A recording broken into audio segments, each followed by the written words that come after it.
The debate में आपका स्वागत है। नमस्कार। आज हम बात कर रहे हैं केदारनाथ मंदिर की, उसकी असाधारण सहनशीलता और दीर्घायु के बारे में। आप सोचिए, ये मंदिर सदियों से हिमालय के उस कठोर मौसम और विनाशकारी प्राकृतिक आपदाओं का सामना करते हुए खड़ा है, खास तौर पर जो 2013 की भयानक बाढ़ आई थी, उसके बावजूद। हाँ, और ये चर्चा जो स्रोत सामग्री हमें मिली है उसी से उभरी है। ये सामग्री मंदिर के इतिहास, उसके भूविज्ञान और उसकी बनावट पर काफी विस्तार से रोशनी डालती है। और सच कहूं तो हमें इसके अस्तित्व के जो कारण हैं, उन पर गहराई से सोचने पर मजबूर भी करती है। बिल्कुल। और इसी सोच विचार से आज का हमारा केंद्रीय प्रश्न बनता है कि केदारनाथ मंदिर की ये जो अद्भुत, लगभग चमत्कारी सी लगने वाली क्षमता है, उसका मुख्य कारण आखिर है क्या? क्या ये मुख्य रूप से प्राचीन भारतीय इंजीनियरिंग, उनकी वास्तुशिल्प दूरदर्शिता और शायद पर्यावरण की गहरी समझ का नतीजा है, जिसे जानबूझकर मतलब ऐसी शक्तियों का सामना करने के लिए ही डिजाइन किया गया था? या फिर जैसा मेरा तर्क है, क्या ये कहानी थोड़ी और जटिल है? देखिए, इसमें कोई शक नहीं कि निर्माण और सामग्री बहुत प्रभावशाली हैं, लेकिन क्या इसमें विशिष्ट भूवैज्ञानिक परिस्थितियां, पर्यावरण के साथ एक तरह का अनकहा संतुलन और शायद 2013 की बाढ़ जैसी घटनाओं में कुछ अहम और शायद संयोगवश घटी घटनाओं का भी योगदान है? तो मैं इस दृष्टिकोण का समर्थन करूंगा कि मंदिर का टिके रहना ये मुख्य रूप से प्राचीन उन्नत योजना और उस गहन ज्ञान का प्रमाण है, जो सच मानिए अपने समय से बहुत आगे था। और मेरा पक्ष ये रहेगा कि योजना और निर्माण बेहतरीन थे, इसमें कोई दो राय नहीं। लेकिन इसका जो टिकाऊपन है, वो कई कारकों के एक जटिल मेलजोल का नतीजा है। इसे सिर्फ प्राचीन दूरदर्शिता तक सीमित करना, मुझे लगता है पूरी कहानी को थोड़ा सरल बनाना होगा। तो चलिए शुरू करते हैं। देखिए, मेरा मानना है कि केदारनाथ मंदिर की कहानी सिर्फ पत्थर और आस्था की कहानी नहीं है। ये मानव की दृढ़ता और उस गहन ज्ञान की पराकाष्ठा का प्रतीक है, जिसे हम अक्सर आज के युग में अनदेखा कर देते हैं। हम एक ऐसी संरचना की बात कर रहे हैं जो 1200 साल से भी ज्यादा पुरानी है, और वो भी एक ऐसे वातावरण में जो आज भी दुनिया के सबसे दुर्गम, सबसे चुनौतीपूर्ण स्थानों में से एक है। आप जरा कल्पना कीजिए, 3 तरफ से विशाल पर्वत, 22,000 फीट ऊंचा केदारनाथ, 21,600 फीट का कराचकुंड और 22,700 फीट का भरतकुंड। इन बर्फ से ढकी चोटियों के बीच से 5 नदियां मंदाकिनी, मधुगंगा, चिरगंगा, सरस्वती और स्वरंदारी अपना रास्ता खोजती हैं। यहाँ का मौसम वो अपने आप में एक बहुत बड़ी चुनौती है। सर्दियों में कई कई फीट बर्फबारी होती है और मानसून में नदियां एकदम विनाशकारी रूप ले लेती हैं। तो ऐसी जगह पर मंदिर बनाने का फैसला लेना ही अपने आप में एक असाधारण दूरदर्शिता दिखाता है। लेकिन बात सिर्फ सही जगह चुनने की नहीं है। निर्माण के हर पहलू में मुझे लगता है एक सोची समझी रणनीति दिखाई देती है। जो पत्थर इस्तेमाल किए गए, ग्रेनाइट या नाइस जैसे अत्यंत कठोर और बहुत ही टिकाऊ पत्थर, स्रोत सामग्री ये बताती है कि वो पत्थर वहां स्थानीय रूप से आसानी से मिलते भी नहीं थे। उन्हें ऊंचे पहाड़ों से बिना किसी आधुनिक मशीनरी के उस जगह तक लाना और फिर उन्हें तराशना, ये इंजीनियरिंग का एक अद्भुत कमाल है। फिर मंदिर का अभिविन्यास देखिए, वो अनोखी उत्तर दक्षिण दिशा, जबकि भारत में ज्यादातर मंदिर पारंपरिक रूप से पूर्व पश्चिम दिशा में बनाए जाते हैं। ये कोई अचानक लिया गया फैसला नहीं हो सकता। इसके पीछे जरूर कोई गहरा कारण रहा होगा। शायद पर्यावरण की शक्तियों जैसे पानी के बहाव का सामना करने की एक रणनीति, और निर्माण की तकनीक, वो एशलर विधि, जिसमें बड़े भारी पत्थरों को बिना किसी सीमेंट या चूने के इंटरलॉकिंग के जरिए इतनी सटीकता से जोड़ा गया कि वे न सिर्फ अपना वजन संभाल सकें, बल्कि तापमान के भयंकर उतार चढ़ाव और जमीन की हलचलों का भी सामना कर सकें। और इसका प्रमाण देहरादून के Wadia institute of Himalayan geology ने जो लिग्नोमेट्रिक डेटिंग अध्ययन किया, उससे पता चलता है कि ये मंदिर 14वीं से 17वीं शताब्दी के बीच एक छोटे हिमयुग के दौरान लगभग 400 सालों तक बर्फ के नीचे दबा रहा, और फिर भी कमाल की बात है कि सुरक्षित रहा। और सबसे बड़ा, सबसे नाटकीय प्रमाण तो 2013 की वो विनाशकारी बाढ़ है। आपको याद होगा, औसत से 375% ज्यादा बारिश हुई थी। मंदाकिनी नदी ने कैसा रौद्र रूप दिखाया था। 5,700 से ज्यादा लोगों की दुखद मृत्यु हुई, 4200 गांव प्रभावित हुए थे। इस भयंकर प्रलय के बीच भारतीय पुरातत्व सर्वेक्षण यानी ASI ने पाया कि मंदिर का 99% ढांचा सुरक्षित रहा। इसकी पुष्टि बाद में आईआईटी मद्रास ने एनडीटी यानी नॉन डिस्ट्रक्टिव टेस्टिंग, बिना तोड़े मजबूती जांचने वाले परीक्षण करके भी की। तो ये सारे तथ्य मिलकर क्या दिखाते हैं?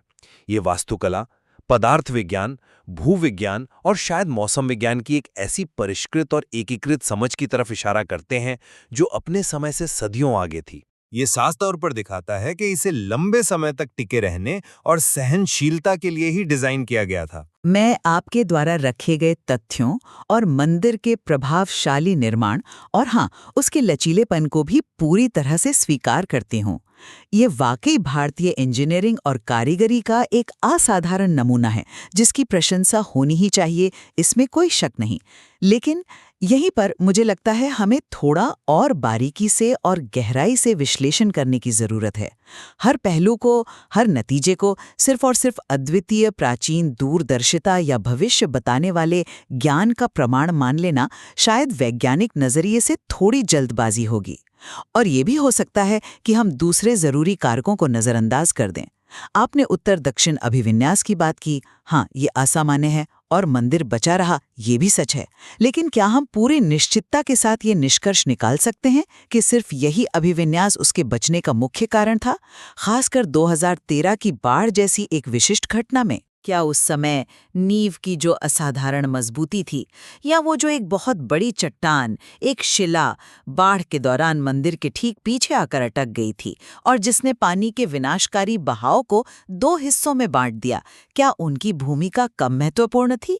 ये कहना कि अगर मंदिर पूर्व पश्चिम दिशा में होता तो वो नष्ट हो जाता, ये एक तर्कपूर्ण परिकल्पना तो है बिल्कुल, लेकिन क्या इसका कोई ठोस तुलनात्मक अध्ययन है या कोई मॉडलिंग आधारित सबूत है हमारे पास, या फिर ये सिर्फ नतीजा देखकर कारण का अंदाजा लगाना है? पत्थर की बात करें, हाँ बिल्कुल, वे असाधारण रूप से कठोर और टिकाऊ हैं।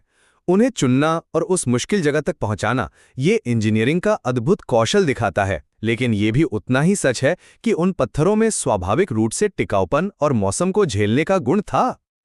उनका चुनाव बुद्धिमत्तापूर्ण था, इसमें कोई संदेह नहीं। पर सवाल ये है कि क्या ये चुनाव भविष्य की किसी खास आपदा, जैसे 2013 की बाढ़ की वो अभूतपूर्व तीव्रता, उसकी सटीक भविष्यवाणी पर आधारित था, या ये बस उस कठोर चरम वातावरण के लिए उस समय उपलब्ध सबसे अच्छी, सबसे टिकाऊ सामग्री का एक तर्कसंगत चुनाव था? 400 साल बर्फ के नीचे दबे रहने से बचना, ये भी बहुत प्रभावशाली है। लेकिन क्या ये सामग्री और निर्माण के सक्रिय प्रतिरोध का सबूत है, या फिर धीरे धीरे बर्फ से ढक जाने और उससे मिलने वाली इंसुलेशन एक तरह की निष्क्रिय सुरक्षा का नतीजा है? क्या मंदिर ने सक्रिय रूप से बढ़ती घटते ग्लेशियरों की ताकत का सामना किया, या वो एक स्थिर बर्फ की चादर के नीचे सुरक्षित रहा? ये दोनों बहुत अलग अलग बातें हैं। एशलर तकनीक, हाँ, प्रभावी है और उस समय की उन्नत तकनीकों में से एक थी। इसका इस्तेमाल दूसरी टिकाऊ प्राचीन संरचनाओं में भी मिलता है। यहाँ इसका इस्तेमाल निश्चित रूप से उत्कृष्टता का प्रतीक है। लेकिन क्या इसका इस्तेमाल यहाँ जरूरी तौर पर भविष्य की उन खास घटनाओं के ज्ञान को दिखाता है, या ये उस समय के ज्ञात सर्वोत्तम इंजीनियरिंग सिद्धांतों का उस कठोरतम वातावरण में एक अत्यंत कुशल अनुप्रयोग भर था? और आखिर में 2013 की बाढ़ और वो दिव्य शिला या बड़ी चट्टान, स्रोत सामग्री भी यही बताती है कि इस चट्टान ने पानी और मलबे के सीधे प्रभाव से मंदिर को बचाने में एक बहुत ही अहम भूमिका निभाई। क्या ये पूरी तरह से डिजाइन का कोई अप्रत्याशित नतीजा था, या एक भाग्यशाली संयोगवश घटी घटना थी?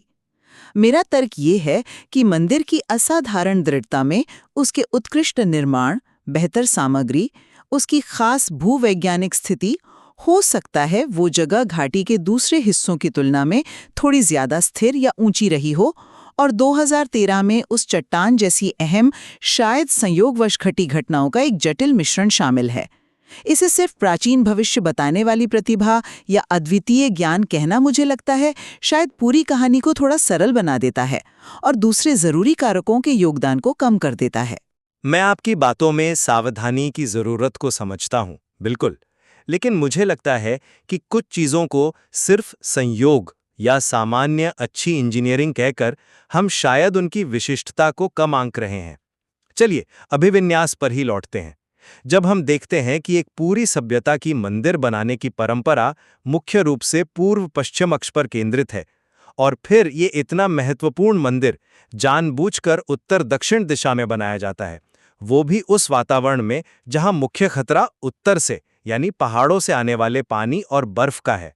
तो इसे सिर्फ संयोग मानना थोड़ा मुश्किल लगता है।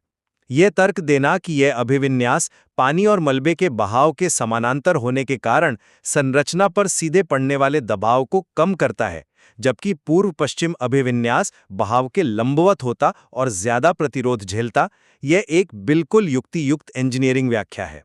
क्या हम इसे 100% सिद्ध कर सकते हैं? शायद नहीं, बिना किसी तुलनात्मक मॉडल के। लेकिन क्या नतीजा, यानी मंदिर का सदियों तक खड़े रहना और खासतौर पर 2013 की बाढ़ में बचना, इस डिजाइन के चुनाव की प्रभावशीलता का सबसे बड़ा प्रमाण नहीं है। कभी-कभी नतीजा खुद ही सबसे मजबूत तर्क होता है। नतीजा निश्चित रूप से प्रभावशाली है, इसमें कोई दो राय नहीं। लेकिन कारण और प्रभाव के बीच एक सीधा एकल संबंध स्थापित करना, ये वैज्ञानिक जांच की कसौटी पर खरा उतरना चाहिए। मैं ये नहीं कह रही हूं कि अभिविन्यास अप्रासंगिक था, बिल्कुल नहीं, ये संभवतः एक महत्वपूर्ण कारक था। लेकिन क्या ये निर्णायक कारक था? असली सवाल यही है। 2013 की घटना में, जैसा कि स्रोत सामग्री और चश्मदीदों के विवरण भी बताते हैं, वो जो विशालकाय चट्टान थी जिसने पानी के बहाव को मंदिर के किनारों से मोड़ दिया, उसकी भूमिका को कैसे नकारा जा सकता है? कई विशेषज्ञ मानते हैं कि अगर वो चट्टान वहां उस पल नहीं होती तो पानी और मलबे का सीधा प्रहार शायद नींव या दीवारों को गंभीर क्षति पहुंचा सकता था, चाहे अभिविन्यास कुछ भी होता। क्या मंदिर उस सीधी टक्कर को झेलता था? ये एक बहुत महत्वपूर्ण क्या होता अगर वाला सवाल है। आपने खुद ही पूछा था कि क्या दूसरे उत्तर दक्षिण मंदिर हैं और वे कैसे बचे हैं। स्रोत ये जानकारी नहीं देता, लेकिन ये एक जायज सवाल है जो हमें सिर्फ अभिविन्यास के आधार पर निष्कर्ष निकालने से रोकता है। क्या ये संभव नहीं कि उस खास जगह की नींव ही इतनी गहरी और मजबूत बनाई गई हो, या वो चट्टानी आधार ही इतना स्थिर हो कि अभिविन्यास की भूमिका सहायक तो हो पर प्राथमिक न हो? हमें विभिन्न कारकों के सापेक्ष महत्व को सावधानी से तौलना होगा, न कि किसी एक कारक को चमत्कारी मान लेना होगा। चलिए फिर सामग्री और निर्माण तकनीक पर थोड़ा और गहराई से सोचते हैं। आप पत्थर के स्वाभाविक गुणों की बात कर रहे हैं, ठीक है, लेकिन उन खास गुणों वाले पत्थरों को पहचानना, उन्हें शायद कई किलोमीटर दूर से उस दुर्गम इलाके में बिना आधुनिक परिवहन या उठाने की तकनीक के लाना और फिर उन्हें एशलर जैसी सटीक तकनीक से बिना किसी बाइंडर के इस तरह से फिट करना कि जोड़ों के बीच लगभग कोई जगह ही ना बचे, ये सिर्फ अच्छी सामग्री का चुनाव या ज्ञात इंजीनियरिंग सिद्धांत का पालन मात्र नहीं है। ये पदार्थ विज्ञान की गहरी समझ, असाधारण योजना क्षमता और अभूतपूर्व कारीगरी कौशल का प्रमाण है। ये दिखाता है कि निर्माता न केवल उस समय की चुनौतियों से वाकिफ थे, बल्कि भविष्य की संभावित चरम परिस्थितियों के लिए भी निर्माण कर रहे थे। 400 साल बर्फ के नीचे रहने के बाद भी पत्थर के गुणों में कोई खास गिरावट ना आना, इसे केवल निष्क्रिय इंसुलेशन कहकर खारिज नहीं किया जा सकता। ये सामग्री की आंतरिक स्थिरता और उस निर्माण विधि की गुणवत्ता का प्रमाण है जो अत्यधिक दबाव और नमी को झेलने के लिए ही डिजाइन की गई थी। इसे सिर्फ उस समय की अच्छी इंजीनियरिंग कहना उस दूरदर्शिता और सटीकता को कम आंकना है जो इस निर्माण के हर पहलू में दिखती है। ये साधारण नहीं, ये असाधारण था। मैं फिर से दोहराना चाहूंगी कि इंजीनियरिंग कौशल, योजना और कारीगरी की उत्कृष्टता पर मैं कोई सवाल नहीं उठा रही हूं। वो वाकई बहुत उच्च कोटि की है, इसमें कोई शक नहीं। मेरा प्रश्न उस ज्ञान की प्रकृति और उसकी सीमा को लेकर है और हम उससे क्या निष्कर्ष निकाल सकते हैं। क्या ये ज्ञान भविष्य की विशिष्ट घटनाओं जैसे कि 2013 में आए बाढ़ की वो अभूतपूर्व तीव्रता और उसका चरित्र, क्या उसकी सटीक भविष्यवाणी पर आधारित था, या ये उस समय के सर्वोत्तम ज्ञात इंजीनियरिंग सिद्धांतों का सबसे टिकाऊ उपलब्ध सामग्री का उपयोग करते हुए उस अत्यंत कठोर और चुनौतीपूर्ण वातावरण के लिए एक अत्यंत कुशल और शायद अपनी सीमाओं तक धकेला गया अनुप्रयोग था। एशलर तकनीक, जैसा मैंने कहा, प्रभावशाली है, लेकिन मिस्र के पिरामिडों से लेकर रोमन संरचनाओं तक अन्य प्राचीन सभ्यताओं में भी इसका उपयोग हुआ है। यहाँ इसका उपयोग उत्कृष्टता का प्रतीक है, इसमें संदेह नहीं, लेकिन क्या ये आवश्यक रूप से भविष्य के सटीक पूर्वानुमान का प्रमाण है, या ये सिर्फ स्थायित्व और मजबूती सुनिश्चित करने का उस समय का सबसे भरोसेमंद तरीका था? बर्फ के नीचे जीवित रहने का मुद्दा, क्या ये सामग्री के ठंड और नमी के प्रति असाधारण प्रतिरोध को दर्शाता है? हाँ, बिल्कुल दर्शाता है। लेकिन क्या ये सक्रिय रूप से गतिशील हिमनदों की, मतलब ग्लेशियरों की पीसने वाली शक्तियों का सामना करने जैसा था, या धीरे-धीरे स्थिर बर्फ में ढक जाने और इस प्रकार सुरक्षित रहने जैसा था? इन दोनों में बहुत अंतर है। पहला सक्रिय प्रतिरोध है, दूसरा निष्क्रिय संरक्षण। स्रोत सामग्री शायद इस पर पूरी तरह स्पष्ट नहीं है, लेकिन ये सूक्ष्म अंतर महत्वपूर्ण है जब हम भविष्य बताने वाला ज्ञान बनाम उत्कृष्ट समकालीन इंजीनियरिंग और टिकाऊ सामग्री के बीच अंतर करने की कोशिश करते हैं। क्या निर्माता जानते थे कि मंदिर 400 साल बर्फ में दबेगा, या उन्होंने बस ऐसी संरचना बनाई जो हर ज्ञात प्राकृतिक शक्ति का सामना कर सके, जिसमें लंबे समय तक बर्फ में दबे रहना भी शामिल था? और 2013 की वो चट्टान जिसे आप बार-बार संयोग या भाग्यशाली घटना की श्रेणी में रख रहे हैं, मैं इसे इस तरह देखता हूं। क्या ये संभव नहीं है कि मंदिर का स्थान ही इतनी गहरी समझ और अवलोकन के बाद चुना गया था कि वो प्राकृतिक वातावरण के साथ एक संतुलन स्थापित करे? यानी निर्माताओं ने न केवल संरचना को मजबूत बनाया, बल्कि आसपास के भूविज्ञान और स्थलाकृति को भी ध्यान में रखा।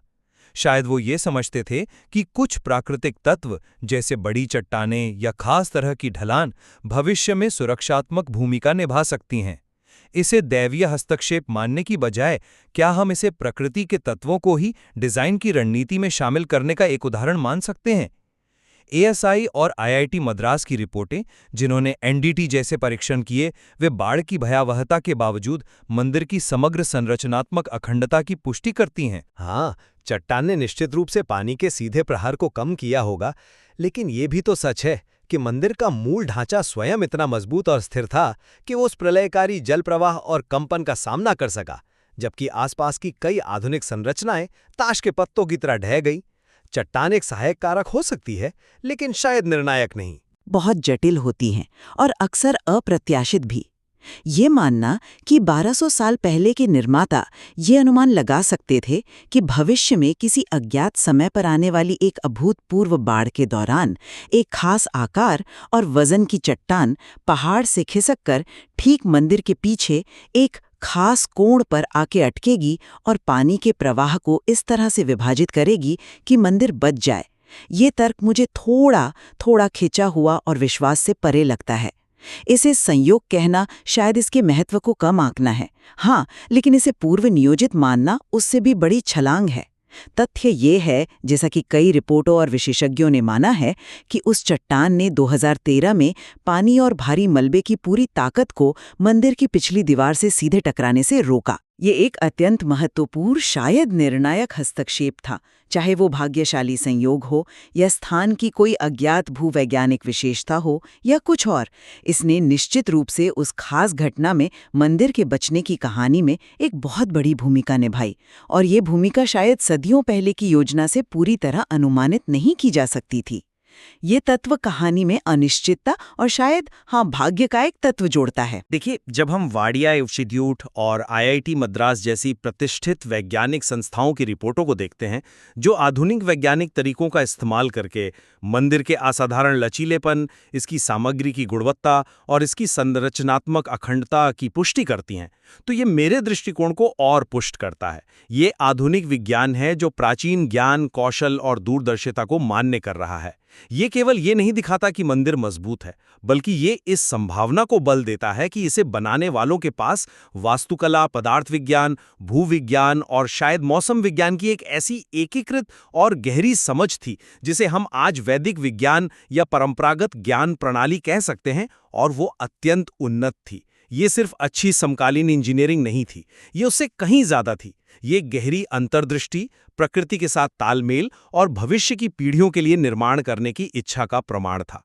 ये वैज्ञानिक रिपोर्टें उसी प्राचीन प्रतिभा और दूरदर्शिता का अप्रत्यक्ष प्रमाण है जो संयोगों की एक श्रृंखला से कहीं अधिक विश्वसनीय व्याख्या प्रस्तुत करती है। मैं भी उन्हीं वैज्ञानिक रिपोर्टों का हवाला दूंगी, लेकिन मेरी व्याख्या थोड़ी अलग है और शायद ज्यादा सतर्क है।